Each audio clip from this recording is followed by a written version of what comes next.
Hello, मेरा नाम है शोएब और वेलकम टू एडुनेक्टर। आज हम शुरू करने वाले हैं अपना नया chapter linear equation in two variables. तो जिस किसी ने भी मेरे पीछे के लेक्चर देखे होंगे पॉलिनोमियल के, वो समझ चुका होगा कि लीनियर इक्वेशन क्या है, क्योंकि वहां पे कई बार जिक्र आया है लीनियर इक्वेशन का, क्वाड्रेटिक इक्वेशन और क्यूबिक इक्वेशन के साथ साथ। तो हम सबसे पहले जिसने नहीं देखा है और जिसने देखा है उसको तो जानते ही है लीनियर इक्वेशन क्या है। जिसके लिए नहीं देखा उसके लिए हम बात करते हैं, शुरू करते हैं अपना। सबसे पहला सवाल यही है कि व्हाट इज लीनियर इक्वेशन। या लीनियर इक्वेशन शुरू करने से पहले हम ये भी एक सवाल रख सकते हैं कि व्हाट इज इक्वेशन, कि कोई भी एक्सप्रेशन को या किसी भी चीज को हम इक्वेशन कब कहते हैं।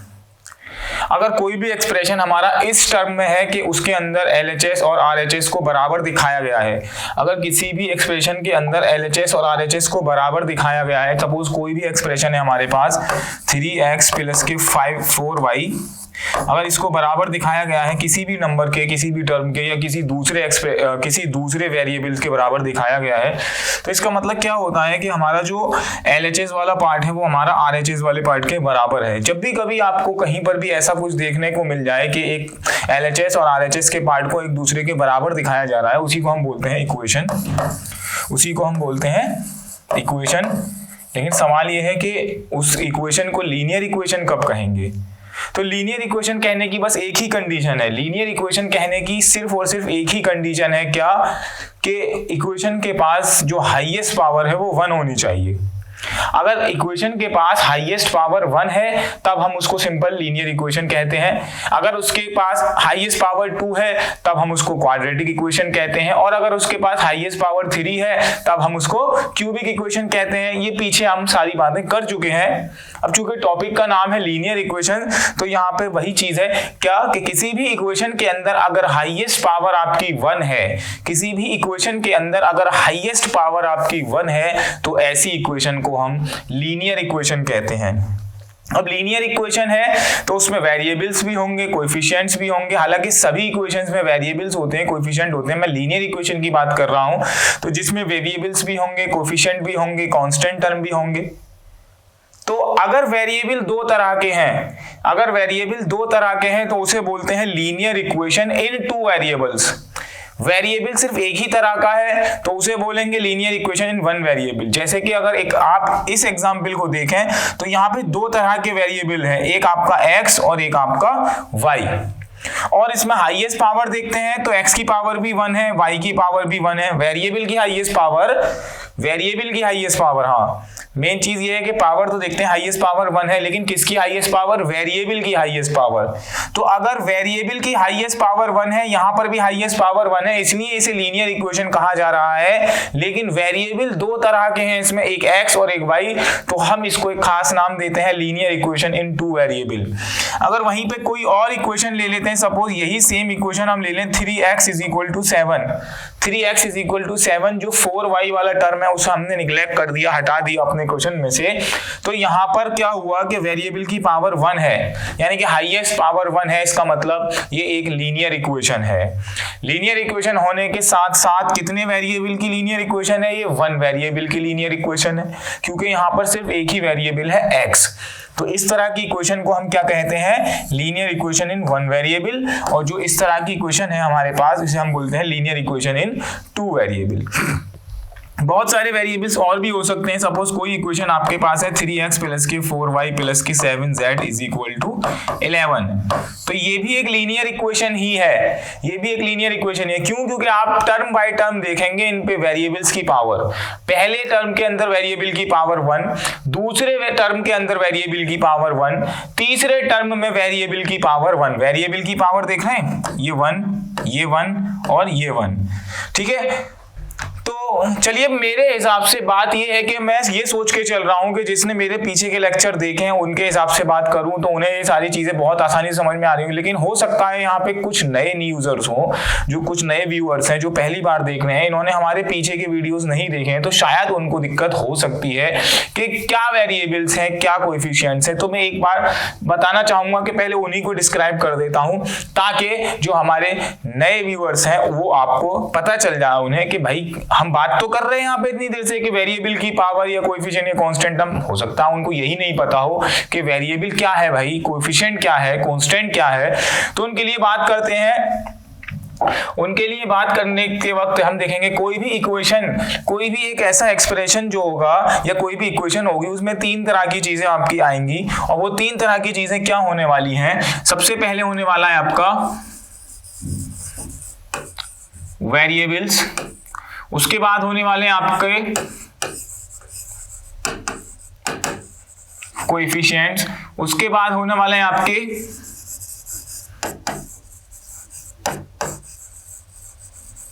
Constant term. ये तीन चीजें आपके पास आने वाली हैं। कौन कौन सी? Variables, coefficient and constant term. अब बात ये है कि ये वेरिएबल्स क्या है, कोएफिशिएंट क्या है, कांस्टेंट क्या है। बेटा किसी भी इक्वेशन के अंदर हम क्या देखते हैं कि कुछ अल्फाबेटिकली चीजें देखते हैं। किसी भी चीज के किसी भी इक्वेशन के अंदर हम कुछ देखते हैं कि भाई अल्फाबेटिकली टर्म वहां ऐड है, ए बी सी डी के टर्म में, एक्स वाई जेड या पी क्यू आर एस के टर्म में। तो एक्चुअल में वो क्या होते हैं? वो अननोन्स होते हैं, उसकी वैल्यू हमें नहीं पता होती। जैसे कोई भी वेरिएबल ले लें, सॉरी कोई भी इक्वेशन ले लें, 7x प्लस के चलिए 3y इज इक्वल टू 8 हमने ले लिया। एक हमने इक्वेशन अपने पास से एक रैंडम इक्वेशन ले ली 7x प्लस के 3y इज इक्वल टू 8। तो यहां पर जो आपको अल्फाबेटिकली ऑर्डर में चीजें दिख रही हैं, सबसे पहले x और फिर y, तो ये क्या है? ये अननोन है, इनकी वैल्यू आपको फाइंड आउट करनी है। ठीक है, अब इनकी वैल्यू कुछ भी हो सकती है, हमें नहीं पता क्या है। तो ऐसी चीजें जिनकी वैल्यू हमें नहीं पता होती है वो कुछ भी हो सकती हैं, वेरी कर सकती हैं। वेरी मींस चेंज हो सकती हैं, ठीक है ना। तो वेरी से समझ रहे हैं, वेरी यहां का मतलब है VARY वेरी, और एक होता है VERY वेरी मींस बहुत, और वेरी मींस चेंज करना। वेरी मींस होता है, हम बोलते हैं वेरी गुड, दैट इज बहुत, और ये होता है वेरी मींस बदलना, वक्त के साथ या किसी भी एस्पेक्ट में बदल जाना, वक्त के साथ बदल जाना या जगह के साथ बदल जाना, तो उसे हम कहते हैं वेरी करना, वेरी कर रही हैं। तो इस तरीके से तो हमारे इस इक्वेशन के अंदर हमारे पास दो वेरिएबल हैं, उनकी वैल्यू हमारे पास फिक्स्ड नहीं है, वो वेरी कर रही है, वो कुछ भी हो सकती है, और वो उस तरह के टर्म को हम अल्फाबेटिकली लिख देते हैं एक्स वाई या पी क्यू आर या एबीसीडी के टर्म में। तो यहाँ पर किसी भी इक्वेशन के अंदर अगर कोई भी आपको अल्फाबेटिकली टर्म दिख रहा है जिसकी एग्जैक्ट वैल्यू आपको पता नहीं है, तो ऐसे टर्म को हम बोलते हैं, ऐसी चीज को हम क्या बोलते हैं? वेरिएबल्स। तो यहाँ पर जो वेरिएबल्स हैं वो आपके दो वेरिएबल्स हैं, एक x और एक y। ठीक है, दो वेरिएबल्स हैं। अब वेरिएबल के साथ कुछ जुड़ा हुआ है, न्यूमेरिकली टर्म में कुछ जुड़ा हुआ है। वो क्या जुड़ा हुआ है? 7 जुड़ा हुआ है, x के साथ 7 जुड़ा हुआ है और y के साथ 3 जुड़ा हुआ है। तो ये व्हाट इज 7, व्हाट इज 3? तो जो वेरिएबल के साथ न्यूमेरिकली टर्म जुड़े हुए होते हैं उनको हम बोलते हैं कोएफिशिएंट। अब यहाँ पे दो कोएफिशिएंट है, कोएफिशिएंट ऑफ x और कोएफिशिएंट ऑफ y। तो इसलिए हमें कोएफिशिएंट को भी एकदम स्पेसिफाई कर देना होगा कि किस चीज का कोएफिशिएंट ऑफ x और कोएफिशिएंट ऑफ y। तो अगर हम कोएफिशिएंट ऑफ x की बात करते हैं तो 7 है, वहीं अगर कोएफिशिएंट ऑफ y की बात करते हैं तो वो कितना है? 3 है। कोएफिशिएंट ऑफ x की बात करते हैं तो 7 है, कोएफिशिएंट ऑफ y की बात करते हैं तो 3, यानी वेरिएबल के साथ जो लगा हुआ है दैट इज कोएफिशिएंट। कांस्टेंट का मतलब है एकदम फिक्स्ड, वो कभी चेंज नहीं हो सकता। तो इस तरह के इस वाली इक्वेशन में क्या चीज है? फिक्स्ड एकदम 8, यानी कि जिसके साथ कोई भी वेरिएबल ना लगा हुआ हो, उसे बोलते हैं हम कांस्टेंट टर्म। ये कांस्टेंट है, इसकी वैल्यू हमेशा यही रहने वाली है, 8 है तो 8 ही रहेगा, कभी चेंज नहीं होगा। जैसे ये चेंज हो रहे हैं, अगर ये वाले टर्म की हम बात करते हैं, अगर x की वैल्यू 1 है तो ये पूरा टर्म 7 हो जाएगा। x की वैल्यू अगर हम 2 रख देते हैं तो ये पूरा टर्म 14 हो जाएगा, और अगर x की वैल्यू 3 रख देते हैं तो ये पूरा टर्म 21 हो जाएगा। ठीक है, वहीं पे अगर हम इस वाले टर्म की बात करते हैं तो y की वैल्यू 1 रखने पे ये पूरा टर्म 3 हो जाएगा, y की वैल्यू 2 रखने पे ये पूरा टर्म 6 हो जाएगा, y की वैल्यू 3 रखने पे ये पूरा टर्म 9 हो जाएगा। तो यानी कि क्या हो रहा है कि ये हमारे वेरिएबल पे डिपेंड कर रहा है, ये दोनों टर्म हमारे वेरिएबल्स पे डिपेंड कर रहे हैं कि क्या वैल्यू होगी, वो डिपेंड कर रहे हैं हमारे वेरिएबल्स पे, ठीक है ना। तो कोएफिशिएंट पे डिपेंड नहीं कर रहे, वेरिएबल्स पे डिपेंड कर रहे हैं। इसका मतलब ये जो चीजें हैं वो चेंज होंगी तो इन टर्म्स की वैल्यू चेंज हो जाएंगी। लेकिन यहां पर जो 8 है ना वो 8 ही रहने वाला है हर कंडीशन में, चाहे x की जो भी वैल्यू हो, चाहे y की जो भी वैल्यू हो, 8 ही रहेगा, 8 चेंज नहीं होगा x की वैल्यू के चेंज होने के साथ साथ या y की वैल्यू के चेंज होने के साथ साथ 8 चेंज नहीं होगा, इस पे कोई असर नहीं पड़ेगा। तो किसी भी इक्वेशन के अंदर एक वो टर्म जिसमें वेरिएबल के चेंज होने से कोई असर नहीं पड़ेगा, इस तरह के टर्म को हम बोलते हैं कांस्टेंट टर्म। तो हमारी इक्वेशन के अंदर जो कांस्टेंट टर्म है वो 8 है। और आसानी से समझने के लिए इतना समझ लीजिए कि कोई भी वो टर्म जिसके साथ कोई भी वेरिएबल ना लगा हुआ हो, जिसके साथ कोई भी वेरिएबल ना लगा हुआ हो, ऐसे टर्म को हम बोलते हैं कांस्टेंट टर्म, ठीक है। तो चलिए हमने बात कर ली कि क्या वेरिएबल है, क्या कोएफिशिएंट है, क्या कांस्टेंट टर्म है। अब हम आगे बढ़ते हैं और अपने क्वेश्चन को देखते हैं कि हम कहां पर थे। An equation in which the maximum power of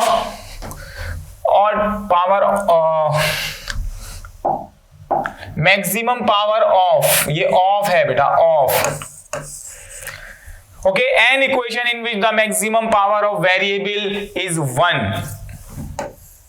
अभी फिर से वही बात हमने जो बताई थी कि किसी भी इक्वेशन के अंदर मैक्सिमम पावर 1 होगी, किसकी, वेरिएबल्स की, किसकी, वेरिएबल की। अगर किसी भी इक्वेशन में वेरिएबल की मैक्सिमम पावर 1 है तो इस तरह की इक्वेशन को हम क्या बोलते हैं, लीनियर इक्वेशन।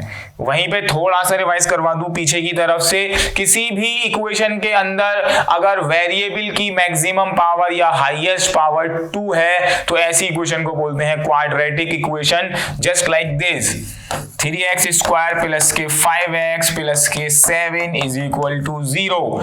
यहां पर वेरिएबल की पावर 2 है, यहां पर वेरिएबल की पावर 1 है, यहां पर वेरिएबल है ही नहीं, तो मैक्सिमम पावर क्या हो गई, 2। तो इस वजह से इस तरह की इक्वेशन को हम क्वाड्रेटिक इक्वेशन कहते हैं, क्वाड्रेटिक।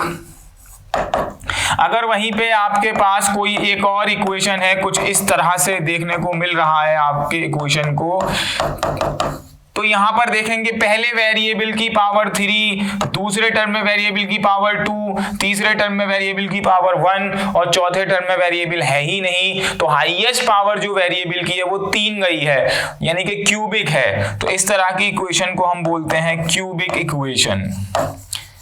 ये बात पहले हो चुकी है ऑलरेडी कि क्या क्वाड्रेटिक इक्वेशन होगी, क्या क्यूबिक इक्वेशन होगी, क्या लीनियर इक्वेशन होगी। यहाँ फिर से सारी बातें आपकी रिवाइज हो जाती हैं। तो अब हम बात करेंगे सिर्फ और सिर्फ, अभी पॉलिनोमियल को साइड रख देते हैं, क्वाड्रेटिक क्यूबिक को, अभी हम सिर्फ और सिर्फ लीनियर इक्वेशन की बात करते हैं। तो एक ऐसी इक्वेशन जिसमें वेरिएबल की पावर हाईएस्ट 1 हो, ऐसी इक्वेशन को हम बोलते हैं लीनियर इक्वेशन। अब बात यह है कि उसके साथ वेरिएबल अगर एक तरह का ऐड है, सिर्फ और सिर्फ एक ही तरह का ऐड है, उसे बोलते हैं linear equation in one variable. और अगर उसमें 2 तरह के आपके वेरिएबल ऐड हैं तो उसमें हम बोलते हैं लीनियर इक्वेशन इन 2 वेरिएबल। जैसे कि यहाँ एग्जांपल में दे भी रखा है कि 4x प्लस के 5 is equal to 3x plus के 1। अब आप देख रहे हैं इस पूरी की पूरी इक्वेशन, ये क्या है, इक्वेशन है या एक्सप्रेशन है, इक्वेशन है। क्यों, क्योंकि यहाँ पर इज इक्वल टू का साइन है और जो कि ये बता रहा है कि जो हमारा LHS का पार्ट है वो RHS के पार्ट के बराबर है। ये हमारा जो RHS है और जो LHS है वो आपस में एक दूसरे के बराबर है। RHS means right hand side, LHS means left hand side, ठीक है ना। तो हमारा लेफ्ट हैंड साइड वाली चीज और राइट हैंड साइड वाली चीज दोनों एक दूसरे के बराबर होती हैं, तो उस तरह के केस को हम क्या बोलते हैं, इक्वेशन बोलते हैं। और इस इक्वेशन में वेरिएबल की पावर देखिए, यहाँ पर x की पावर 1, x की पावर 1, दोनों ही केस में पावर 1 1 है, यानी कि हाईएस्ट पावर 1 गई है। तो इसीलिए हम इसको क्या बोल रहे हैं, लीनियर इक्वेशन। अब बात यह है कि वेरिएबल कितनी तरह के हैं, यहां पर वेरिएबल सिर्फ एक ही तरह का है, वो कौन सा है, x। तो इसलिए हम इसको कैटेगराइज किसमें करेंगे, इसको कैटेगराइज करेंगे हम linear equation in one variable या विद वन वेरिएबल, ठीक है। लेकिन अगर हम दूसरे आपकी एग्जांपल की बात करते हैं, दैट इज 2x प्लस के 3y is equal to 45, x की पावर 1 y की पावर 1, यानी कि आप पे जो वेरिएबल की हाईएस्ट पावर है 1 है, तो इसलिए हम इसको क्या कहेंगे, लीनियर इक्वेशन कहेंगे इसको भी। लेकिन यहाँ पे वेरिएबल दो तरह के हैं, एक आपका x है और एक आपका y है। तो इस तरह की इक्वेशन को हम क्या बोलेंगे, that is linear equation in two variables। यही हमारे चैप्टर का भी नाम है, linear equation in two variable. तो बहुत इजीली आपको चीजें समझ में आ जाएंगी, इनका फर्क समझ में आ जाएगा कि linear equation in one variable या linear equation in two variable क्या है, इस पे बात हो चुकी है। चलिए आगे बढ़ते हैं, देखते हैं आगे क्या दिखाना चाह रहे हैं। Linear equation in two variables में an equation of the form ax plus by plus c, ये आपका पहला वेरिएबल हो गया, x वाला आपका पहला वेरिएबल हो गया, x वाला आपका पहला वेरिएबल हो गया, y आपका दूसरा वेरिएबल, और c यहां पर कांस्टेंट टर्म को बता रहा है। और a क्या है, वेरिएबल ऑफ x, y क्या है, b क्या है, वेरिएबल ऑफ y, और c क्या है, कांस्टेंट टर्म। अगर इस तरह की इक्वेशन है तो यहां पर क्या हो जाएगा, a b and c are real numbers, यानी कि रियल नंबर जो कि 0 के बराबर नहीं है। कोई भी रियल नंबर हो सकते हैं, वो 1 2 3 4 5 पॉइंट में भी हो सकते हैं, फ्रैक्शनल फॉर्म में भी हो सकते हैं, बस क्या कि 0 नहीं है। तो इस तरह को हम a और b 0 नहीं है, c 0 हो भी सकता है, क्योंकि c कांस्टेंट टर्म है, c 0 हो सकता है, लेकिन a और b 0 नहीं है। तो इस तरह के हम इक्वेशन को क्या बोलते हैं, linear equation in two variable. जैसे कि ये बात कर रहे हैं हम 3x प्लस के 5y इज इक्वल टू 7, तो यहाँ पर ये क्या हो जाएगा, कोफिशिएंट ऑफ a, और ये क्या हो जाएगा, कोफिशिएंट ऑफ x, ये क्या हो जाएगा, कोफिशिएंट ऑफ y, ये हो जाएगा कांस्टेंट टर्म। तो यहाँ पर ये coefficient of x, coefficient of y जो है वो क्या है, रियल नंबर्स हैं, और ये कभी भी 0 के बराबर नहीं है। अब 0 के बराबर नहीं है, इसका क्या मतलब है, चलिए हम अपने 3 को 0 के बराबर कर देते हैं, अपने 3 को हम 0 के बराबर कर देते हैं, तो क्या हो जाएगा, 0 into x plus 5 into y is equal to 7, और ये फाइनली 0 इंटू एक्स 0, खत्म हो गया, खत्म। अब ये क्या बन गई हमारी equation, 5y is equal to 7। क्या इस इक्वेशन को हम कह सकते हैं linear equation in two variable? क्या इस इक्वेशन को हम कह सकते हैं linear equation in two variable? नहीं कह सकते भाई। क्यों नहीं कह सकते? क्योंकि इसमें वेरिएबल सिर्फ एक है। तो ऐसी इक्वेशन को हम कहते हैं linear equation in one variable. तो कंडीशन ये है कि linear equation in two variable कहलाने के लिए कब ये कंडीशन है, क्या कंडीशन है कि कोएफिशिएंट ऑफ x या कोएफिशिएंट ऑफ y या जो भी किसी भी तरह का वेरिएबल हो उसके कोएफिशिएंट कभी भी 0 के बराबर नहीं होंगे। देखा आपने, जैसे ही आपने कोएफिशिएंट ऑफ x को 0 कर दिया तो वो linear equation in two variable नहीं बल्कि linear equation in one variable बन गया। इसी तरह से अगर आप 5 को 0 के बराबर ले लेते हैं, इसी तरह से आप अगर 5 को 0 के बराबर ले लेते हैं प्लस के 0 into y is equal to 7, तो ये 0 इंटू वाई 0, खत्म, तो 3x इज इक्वल टू 7। क्या आप इस एक्सप्रेशन को या इस इक्वेशन को linear equation in two variable कह सकते हैं? नहीं कह सकते। क्यों नहीं कह सकते? क्योंकि यहां पे वेरिएबल एक है, सिर्फ और सिर्फ एक ही वेरिएबल है x। तो इसीलिए आपकी कंडीशन ये है कि जब भी कभी आपको linear equation in two variable की कोई भी इक्वेशन चाहिए, लीनियर इक्वेशन चाहिए लेकिन दो वेरिएबल के साथ, तो वहां पर कोफिशिएंट 0 नहीं हो सकते। किसके? x और y के कोफिशिएंट 0 नहीं हो सकते। क्या होने चाहिए? Should be in real number. हाँ, कांस्टेंट 0 हो सकता है, ये जो कांस्टेंट है ये 0 हो सकता है। चलिए मैं इसको 0 करके दिखा दूं अगर आपको, तो 3x प्लस के 5y इज इक्वल टू 0। क्या अब आप इसको linear equation in two variable कह सकते हैं या नहीं कह सकते? जवाब है सर कह सकते हैं, बिल्कुल कह सकते हैं। इसको आप लीनियर इक्वेशन टू वेरिएबल कह सकते हैं, बिल्कुल कह सकते हैं। क्यों? क्योंकि इसमें वेरिएबल की हाईएस्ट पावर 1 जा रही है और वेरिएबल आपके पास दो तरह के हैं, x और y, और दो ही कंडीशन है।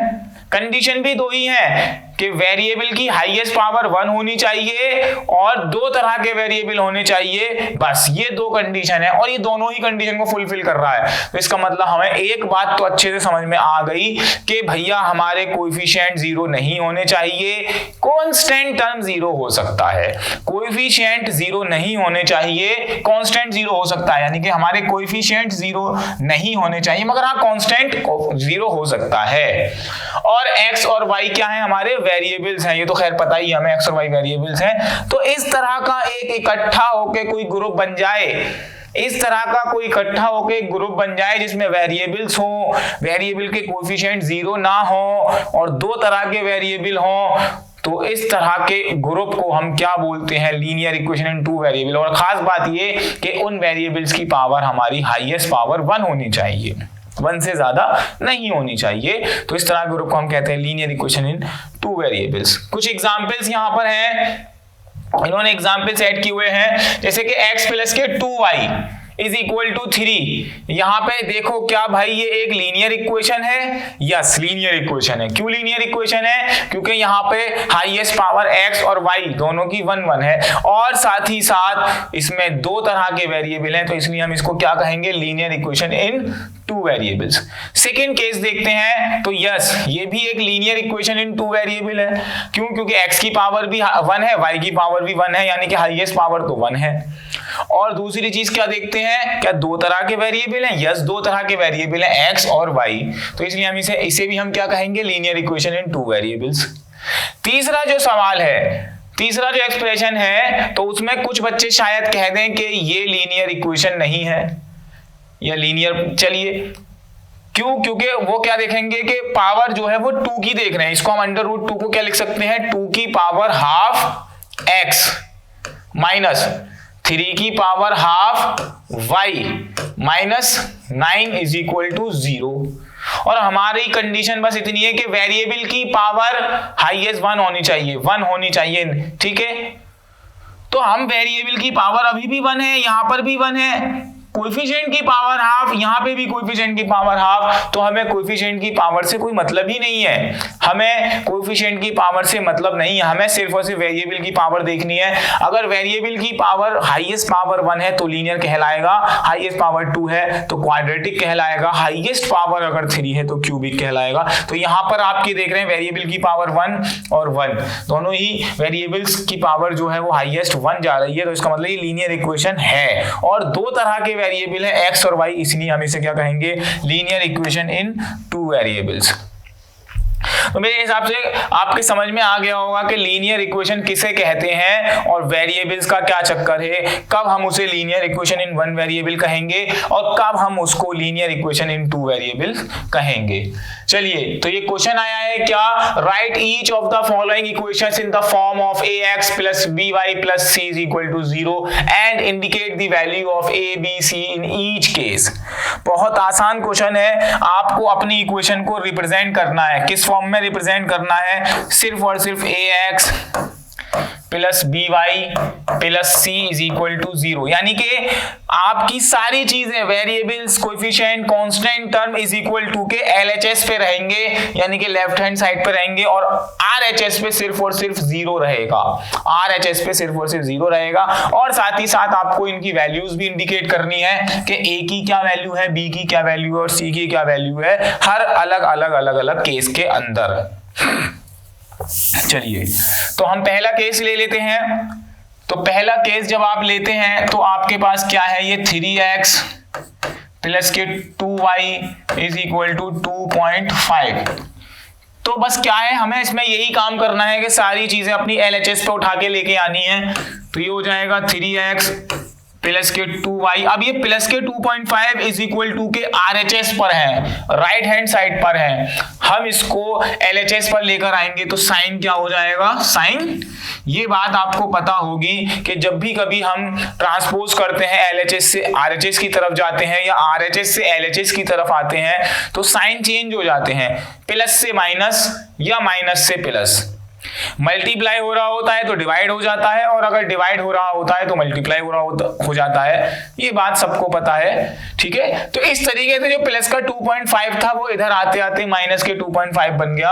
अब इज इक्वल टू के उस तरफ क्या बचा, इज इक्वल टू के उस तरफ यानी कि राइट हैंड साइड पर क्या बचा, कुछ भी नहीं बचा भैया, कुछ भी नहीं। तो उसको आप किससे रिप्रेजेंट करेंगे, जीरो से। जब कुछ नहीं इसका मतलब जीरो है।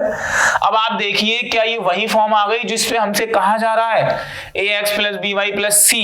हाँ, अब कंफ्यूजन बच्चों को ये हो सकता है भाई यहाँ प्लस है यहाँ प्लस है, तो ये प्लस का मतलब ये नहीं है ये प्लस ही रखना है, माइनस कभी होगा ही नहीं, बिल्कुल होगा। अब आपको देखो, इसको चाहे ऐसे लिखें, इसको हम ऐसे भी तो लिख सकते हैं प्लस, ठीक है। वो स्टैंडर्ड फॉर्म होती है, बस स्टैंडर्ड फॉर्म दिखाने के लिए उन्होंने करा है। ऐसा बिल्कुल भी मत समझना इसका मतलब कि हमेशा प्लस ही लाना है, यहाँ पर माइनस भी हो सकता है प्लस भी हो सकता है, ठीक है। ओके, तो देखो अब इसको हम सॉल्व करेंगे तो वापस से अल्टीमेटली वही बनेगा ना। ओके, चलिए इस फॉर्म में आने के बाद हमें इनकी वैल्यूज भी इंडिकेट करनी है कि a की क्या वैल्यू है, b की क्या वैल्यू है और c की क्या वैल्यू है। तो इस केस में a की वैल्यू क्या मिल रही है आपको 3, क्योंकि a क्या है variable of coefficient of x, तो कोफिशिएंट ऑफ x यानी कि 3। b क्या है कोफिशिएंट ऑफ y, तो कोफिशिएंट ऑफ y क्या है इस केस में 2। और c आपका है कांस्टेंट टर्म, c क्या है कांस्टेंट टर्म, और कांस्टेंट टर्म की वैल्यू क्या है माइनस के 2.5। अब कुछ बच्चे 2.5 भी कह सकते थे खाली, और मेरे ख्याल से सोचा भी होगा बहुत सारे बच्चों ने कि c की वैल्यू क्या होगी 2.5, नहीं, लेकिन 2.5 गलत हो जाएगी। c की वैल्यू क्या होगी माइनस के 2.5, क्योंकि भाई साइन चेंज हो गया, साइन का खास ख्याल रखना है। प्लस हो तो कोई बात नहीं, डायरेक्ट 2.5 रख दो, लेकिन अगर माइनस आ गया है तो वहां पे माइनस को इंडिकेट करना बहुत बहुत बहुत जरूरी है। अगर कभी किसी टर्म के साथ माइनस आ गया है तो बस माइनस ही लिखना पड़ेगा, अगर आप उसे प्लस छोड़ देंगे तो गलत हो जाएगा। तो इसलिए इस बात का खास ख्याल रखना कि यहाँ पे 3 प्लस का है, यहाँ पर 2 प्लस का है, लेकिन जो 2.5 है वो माइनस का है। आगे सवाल करेंगे, चलिए, और तब बातें समझ में आ जाएंगी। तो आपका दूसरा पार्ट देखते हैं, हमारा क्या है 7x माइनस के 5 इज इक्वल टू 2y। फिर से वही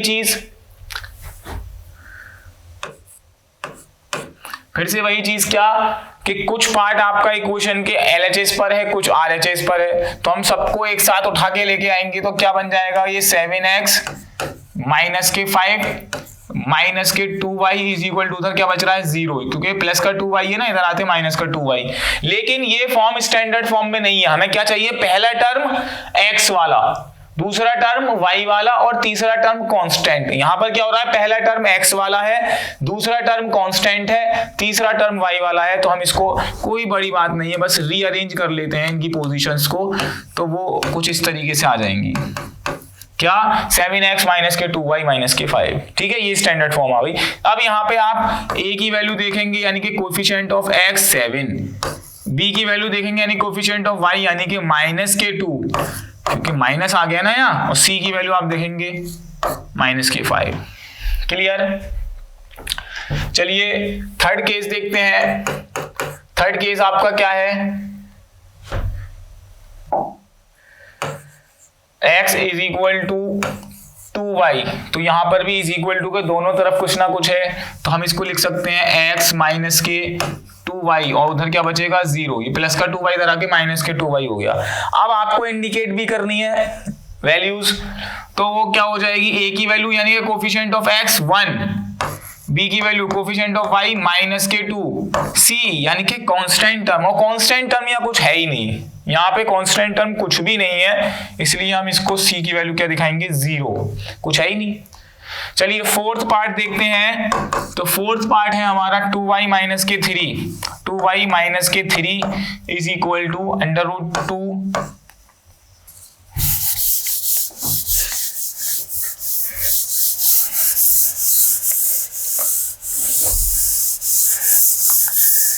ओके, फोर्थ पार्ट देखेंगे तो वो है आपका 2y माइनस के 3 अंडर रूट 2x।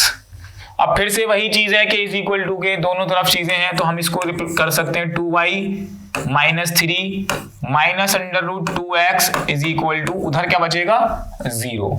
ठीक है, तो फिर से वही कि हमारी जो कोशिश है वो ये है कि स्टैंडर्ड फॉर्म में क्या कि पहले टर्म में x वाला होना चाहिए, दूसरे टर्म में y वाला टर्म और तीसरा टर्म आपका कांस्टेंट होना चाहिए। लेकिन यहाँ पहला y वाला आ गया है, तो हम क्या करेंगे, सबसे पहले x वाला टर्म लिख देंगे माइनस के 2 और सॉरी माइनस के अंडर रूट 2x, फिर दूसरा टर्म जो है y वाला यानी कि प्लस के 2y। इससे पहले कोई साइन नहीं है, इसका मतलब ये प्लस का है, इससे पहले माइनस का साइन है, माइनस का है, फिर कांस्टेंट टर्म यानी -3 इज इक्वल टू 0। ठीक है, अब आप इसको दो तरीके से सॉल्व कर सकते हैं इस क्वेश्चन को। चाहो तो यूं ही रहने दो, कभी कभी क्या करते हैं कि पहला जो टर्म है आपका उसमें माइनस को इग्नोर करते हैं, हम चाहते हैं अवॉइड करते हैं, हम चाहते हैं प्लस में आंसर आए, तो प्लस ये भी आंसर बिल्कुल ठीक है। यहां से आपकी ए की वैल्यू क्या हो जाएगी, माइनस के अंडर रूट 2, बी की वैल्यू हो जाएगी 2 और सी की वैल्यू हो जाएगी माइनस की 3। कभी कभी क्या होता है कि पहले टर्म को नेगेटिव अवॉइड करते हैं बनाना, तो हम क्या करेंगे, सारी चीजें उधर ले जाएंगे, या सारे ही टर्म के साइन चेंज कर दो, सारे टर्म के, एक टर्म का अगर आपको साइन चेंज करना है तो सारे टर्म के साइन चेंज कर दो, तो आपकी इक्वेशन बैलेंस रहेगी, उस पर कोई भी असर नहीं पड़ेगा। जैसे माइनस अंडर रूट 2x को हम लिख सकते हैं 2x, तो फिर हमें प्लस 2y को करना पड़ेगा माइनस के 2y और -3 को करना पड़ेगा प्लस के 3 इज इक्वल टू 0। अगर आप कोई बच्चा इस तरीके से लिखना चाह रहा है तो वो भी बिल्कुल ठीक है, तो उस केस में a की वैल्यू हो जाएगी अंडर रूट 2, b की वैल्यू हो जाएगी माइनस के 2 और c की वैल्यू हो जाएगी 3। ये भी बिल्कुल ठीक है। चलिए अगर हम फिफ्थ केस की बात करते हैं तो फिफ्थ केस में हमारा है x upon 2 minus y upon 3 is equal to 5। ठीक है, तो हम इसको क्या कर सकते हैं, x अपॉन 2 माइनस के y अपॉन 3 और ये प्लस का 5 इधर आके माइनस के 5 और उस तरफ क्या बच रहा है, सिर्फ और सिर्फ 0 बच रहा है। अब कोएफिशिएंट क्या होंगे, तो a की वैल्यू क्या होगी, b की वैल्यू और c की वैल्यू तो चलिए सब जानते हैं -5 है, लेकिन a और b की वैल्यू क्या होगी, तो a की वैल्यू क्या होने वाली है 1/2 और b की वैल्यू होने वाली है माइनस के 1/3। क्यों, क्योंकि x अपॉन 2 को हम ऐसे भी तो लिख सकते हैं x इंटू 1/2 या 1/2 इंटू x, तभी तो वो x अपॉन 2 लिखा जाता है, या 1/3 इंटू वाई, माइनस है तो माइनस भी लगा दो, चलो तो क्या हो जाएगा -y/3। तो इस तरह से x का कोफिशिएंट यानी कि x के साथ वाला टर्म क्या हो जाएगा 1/2 और y के साथ वाला माइनस की 1/3। तो वही चीज लिखी हमने, a की वैल्यू 1/2 और b की वैल्यू -1/3। ओके,